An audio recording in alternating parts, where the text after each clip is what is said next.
Hi, everyone. So, what is the most common question I get in a class, especially in the last few weeks? What do I need on the final to pass the class with a C, maybe, or to get a B, or to make the A? What is needed on that last item to obtain at least a particular weighted mean? What do you need on the final to do whatever? All right. Let's say this is your grade report so far in a class. And let's say there's no homework. The entire grade is based on 5 exams, 3 quizzes, each worth 10% of the course grade, a midterm worth 25% of the course grade, and a pretty big final that's worth 45% of the course grade. So these are the only 5 components to your course grade. Not in our class, but in this hypothetical class at university. Now, let's say that you've taken everything except for the final exam, and you have your scores for 4 of the 5 exams, everything except the final. You received scores of 75 points out of 100. So basically, you got a 75% on quiz 1.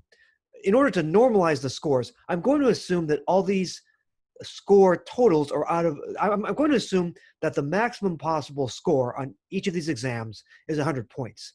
So you can basically think of percent when you look at these numbers. So you scored 75 out of 100 points, or 75% on quiz 1. I don't care if it's 750 out of 1,000 points.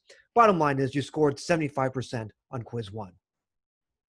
You scored 80% on quiz 2. You scored 100%. You aced. You got a perfect score on quiz 3. You got 95% on the midterm, which was bigger than each of the quizzes. Now you still have to take the final. Out of wishful thinking, I'll put the letter little a there. That's an unknown. We'll treat it as a variable for now. You have not taken the final yet, so it's unknown at this time. Out of wishful thinking, we'll put a little a there. That's going to be your score on the final, basically indicating your percent. You have not yet taken the final, so we have labeled the final score with a hopeful little a. And the question is, well, how well do you need to do on the final in order to get an A overall in the class, assuming that an A means getting at least 90% of the total points? That is, getting at least a weighted score of 90 points in the overall class. Question: what must you get on the final to get at least 90% in the course overall? In other words, at least 90 points as a weighted mean or weighted average, if we say that the course overall is out of 100 points as a course total. So let's do this.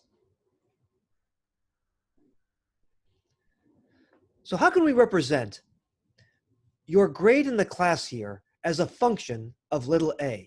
So whatever little a turns out to be, how can we express your grade in the class, your weighted grade in the class, where the final is worth a lot more than the other exams?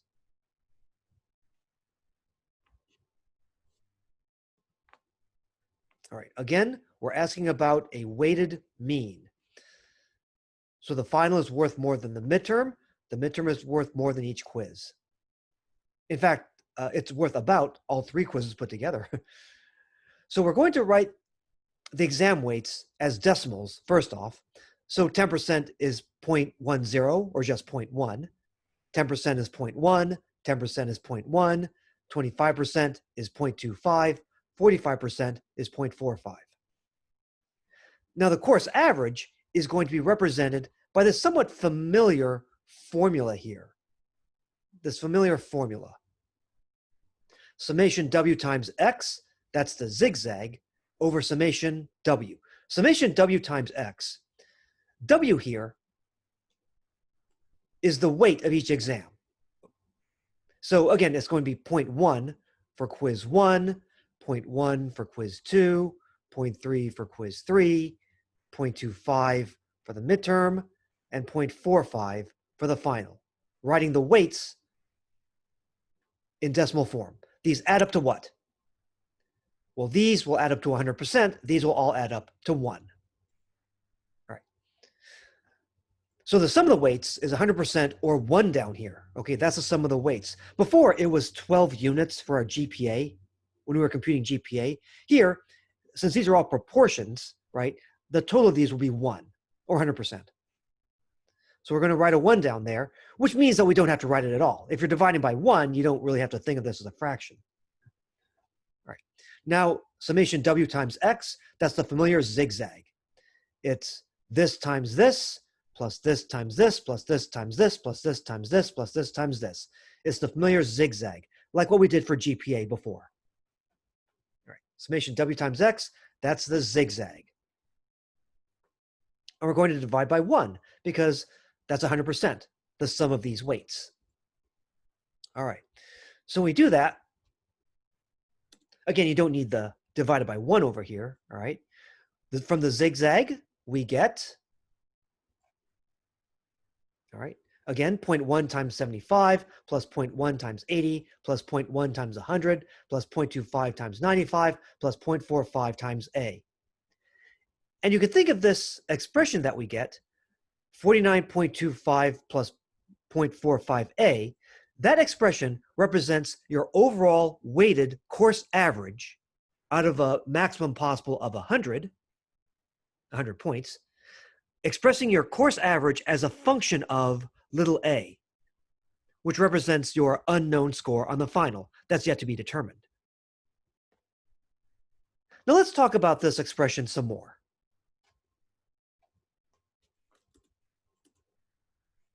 Let's talk about the 49.25. What does that mean? That means that so far, you have collected 49.25 weighted course points on your path to, what do you want? You want 90 points or above as your weighted mean or weighted average for the overall class. We're saying that so far, you have 49.25 of your weighted course points. So you're about halfway there. So remember, on your first exam, on quiz 1, you got 75 points, or 75%, on a 10% quiz. So what does that mean? So you got 75 points out of 100 points, basically, on your first exam, but that quiz is only 10% of the total course grade. So because the quiz is only worth 10% of the overall course grade, what you've accumulated here, I'll put this in blue. What you've accumulated here is not 75 weighted points for the overall course, but only 10% of that, 7.5 points. Remember, what's the finish line? You want to get at or beyond 90 points as your weighted course average. If you got 75 points on a 10% quiz, you haven't made 75 weighted course points yet. You haven't gotten that far. You've only made 10% of that, 7.5 weighted course points. So on your trek, your path towards 90 points or more as weighted course points, as a weighted course average, if you make 75 points on a 10% exam, you have accumulated 7.5 weighted course points to your overall weighted course average. From here, if you make 80 points or 80% on a 10% quiz, then you've accumulated 8 additional points on your trek to 90 points or above. So far, you've made 15.5 points in terms of your weighted course average. So after the first 2 quizzes, you've accumulated 15.5 weighted course points on your trek to 90 points or above. On quiz 3, you aced that thing. You got 100 points on that third quiz, but it's only a 10% quiz, so it only counts 10 additional points. But you appreciate them, okay? Because now, instead of 15.5, you're now at 25.5 weighted course points on your trek to 90 or above. Over here, you got 95 points on a 25% midterm. So these points will count more. What is 25% of 95? Well, I'll ask a calculator. 0.95 times, sorry, it's 95 times 0.25. That's going to be 23.75. So you accomplish a lot here. When you got 95 points on that 25% midterm, you've accumulated 23.75 more weighted points on your trek to 90 points or above as your weighted course average. Add those on to the 25.5, and right now you're at what? You're at 49.25. Exactly. So by the time you're done with the 3 quizzes and the midterm, you have accumulated 49.25 weighted course points on your trek towards 90 points or above as your weighted course average. Now, what if you don't take the final at all? Some people might ask, so what happens if I don't take the final at all? Well, you plug in 0 for A. That means you zap this term over here, which means that your overall course average will be 49.25%, or 49.25 out of a maximum possible 100 points for the course. That's probably enough. So you probably want to take the final, unless your goal is to drop out of college. All right. But anyway, this is a handy-dandy expression, because then you can ask questions like, what happens if I get, what happens if I score 10 points on the final? Well, that will add 4.5 weighted course points. That'll take you to like 53.75. That won't be enough. Now, if you ace the final, if you get 100 points on the final, well, then that adds 45 more weighted course points to your total. That'll definitely take you to an A. All right, that's going to take you to what? 94.25? Oh, that'll absolutely do it for you. So you can plug in various numbers, okay? Ask yourself, okay, if I get such and such on the final, what will be my overall weighted course average? So if we don't take the final, we're pretty much failing, right? If we ace it, we'll get an A. The question is, what is the minimum score we can get away with in order to get an A overall for the class, assuming a straight scale? So we want this to be 90 points or above. By the way, as a matter of algebra, do not combine these two numbers. A lot of students try to combine these two numbers right off the bat. Don't do that. Because remember, by the order of operations, oops, the 0.45 and the A are closely tied together by multiplication. Multiplication precedes addition. So do not add these two. The 0.45 is very much married to the A. All right. But that's good so far. All right. We have here an expression. This is the course average. This is your course average as an expression represented as a function of A, your score on the final, which we don't know yet. All right. So now, what is the minimum score that you need in order to get an A in the class? Really, we're solving an inequality. We need this course average to be at least what? At least 90. A weighted course average of 90 points out of 100 points possible, kind of like 90%. I don't want to say 90% though, because people might think 0.9. You don't put 0.9 there. You want your weighted course average to be at least 90 points. So that's the inequality that we solve. Now, one note, some of you might be going, oh, I hate these decimal points. Do I have to put 0.1, 0.1, 0.1? Can't I just put like 10, 10, 10, 25, 45? 10, 10, 10, 25, 45? Well, you can do that. But if you do that, then what's the sum of the weights? It won't be 1, it'll be 100. But that is legal though. Okay, that's another way of getting the same expression down here for your course average. So you could go just straight up without the percent symbols or converting to decimal. You could just say straight up, it's going to be 10 times 75 plus 10 times 80 plus 10 times 100 plus 25 times 95 plus 45 times A. But you have to divide that big old sum by 100, the sum of these weights. But that's okay, you could do that. And if you divide each of these terms on top by 100, you're back to the original. 4,925 divided by 100 is 49.25 plus, and then 45A divided by 100 is 0.45A. So you end up with the same expression as before. All right. I don't care how you get here, just show your work. You can do it either way. All right. Again, we're going to solve this inequality. I need this, you need this, to be at least 90 points overall as your weighted course average. What is the minimum value of A that will allow you to do that? Although I always tell students, look, study as best you can. You can't predict. You can't say, okay, I've studied 3 hours and 25 minutes. That means I know I'm going to get a 93 on the exam. You can't say that. Do the best you can. Come on, folks. You can't predict based on how much you've studied so far. All right, anyway. So here's how we'll phrase the question. What are the values for A on the final that will yield a weighted score average of 90 points or above for the course? Okay, we're going to solve an inequality. We want to know what values for A will lead to a course average, that's the course average in terms of A. We need that to be at least 90 points.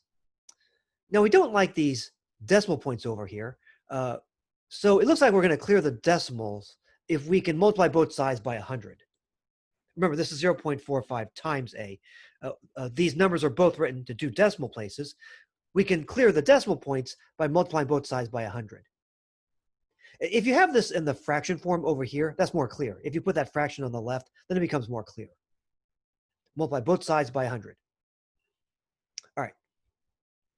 So then, this times 100 is 4,925. This times 100 is 45A. Or you just get the numerator up on top here, 4,925 plus 45A, right? And we need that to be at least, don't forget to multiply the right side by 100, we get 9,000. 90 times 100 is 9,000. So now we're solving this nice linear inequality here. All right, this was also linear inequality, but this is much nicer. And then what do? We ultimately want to solve for A. So we want to isolate this term, 45A. How do we get rid of the number here on the left? Right now it's being added to this term I've circled. So to undo that, let's subtract it. We're going to subtract 4,925 from both sides.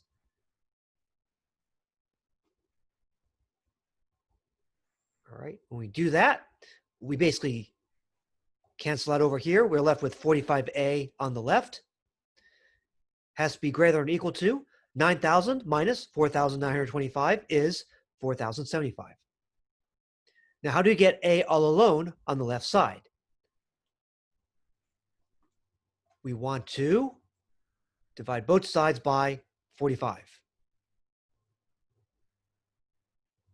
Divide both sides by 45.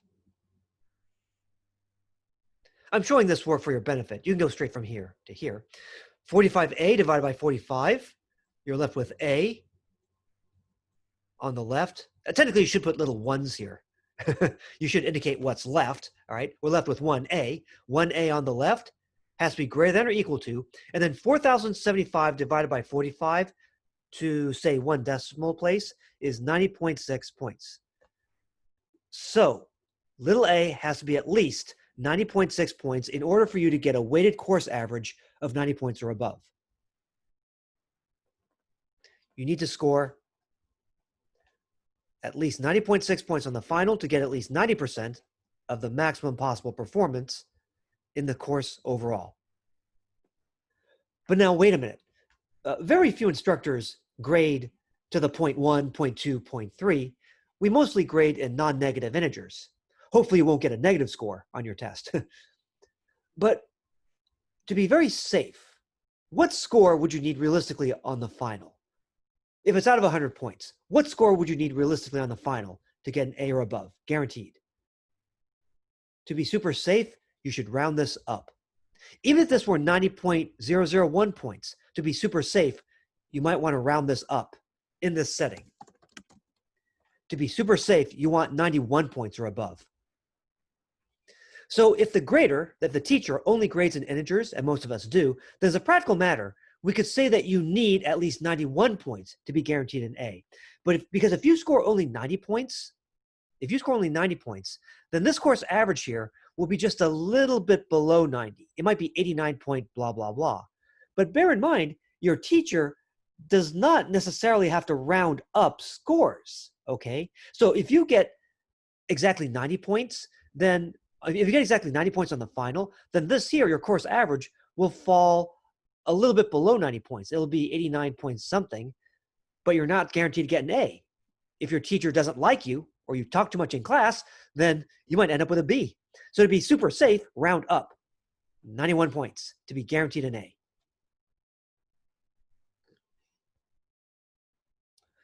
All right, so far we've talked about measures of center, including means.